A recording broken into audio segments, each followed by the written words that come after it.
Hey folks, I read an article today saying that President Biden was reopening a migrant facility for children in Texas.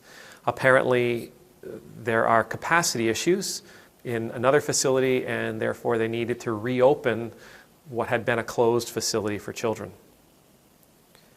Years ago, when this whole story broke that the United States was separating children from their families and putting them in detention centers, a Halifax cartoonist drew this amazing cartoon where it had President Trump, and I think the guy's name was Jeff Sessions. He was the former Attorney General, separated by a chain link fence from these migrant children who were standing behind Jesus Christ.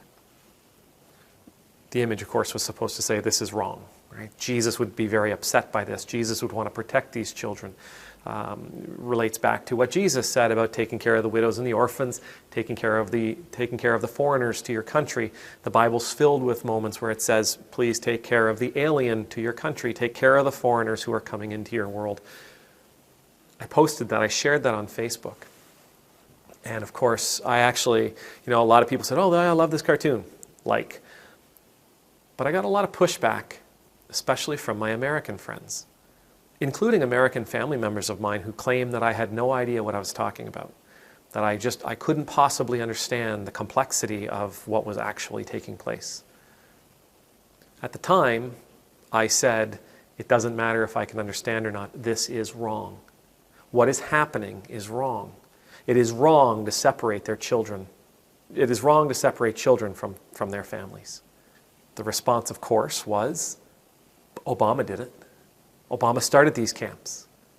To which I responded, and he was wrong in doing that. If that's the case, and I honestly, at that point, I had never heard of it, but if Obama had started these camps, he was wrong too. Obama was wrong, Trump was wrong to keep it going, and today, Biden is wrong for doing it. This isn't right. Now, a person you all respect, a person that I admire greatly, Beau of the Fifth Column, today he released a video.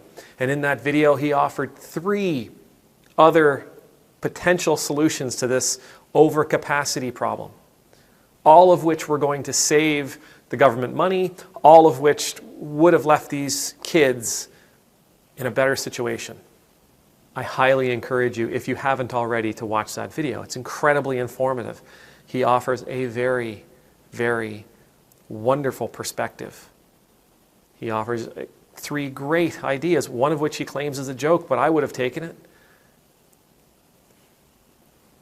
Bottom line in this video, though, is that it's wrong. It's wrong for Biden to do it. It was wrong for Trump to do it. It was wrong for Obama to do it. It was wrong if George W. Bush did it. If Bill Clinton had done it, it was wrong. If George W.H. Bush had done it, it was wrong. So on and so forth. I don't care what color tie you are wearing. I don't care what political party you represent. Right is right. Wrong is wrong. Those things, our political ideologies, our political leanings, they have no bearing on what Jesus tells us to do, which is love your neighbor as yourself. But I'm a Republican. It doesn't matter. Love your neighbor as yourself. But I'm a Democrat. It doesn't matter. Love your neighbor as yourself. I'm a liberal. It doesn't matter. Love your neighbor as yourself. Capitalist, socialist, Marxist, communist. Doesn't matter. Jesus offers us a way forward. There's no conditions to it. There's no subsections to it. Love your neighbor as yourself. If you're not loving your neighbor as yourself, you're not going forward. You're not moving forward. You're not following the commandments.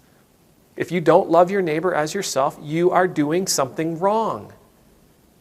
Stop, explore what it is you're doing, and turn around. Because of my leanings, I've been accused from time to time of saying, oh, you just hate Trump. No. I didn't like his policies. You just love Biden. No. No, I don't. I have no real feelings towards Biden. But in this case, I am vehemently opposed to this policy. We are called to love our neighbors as ourselves.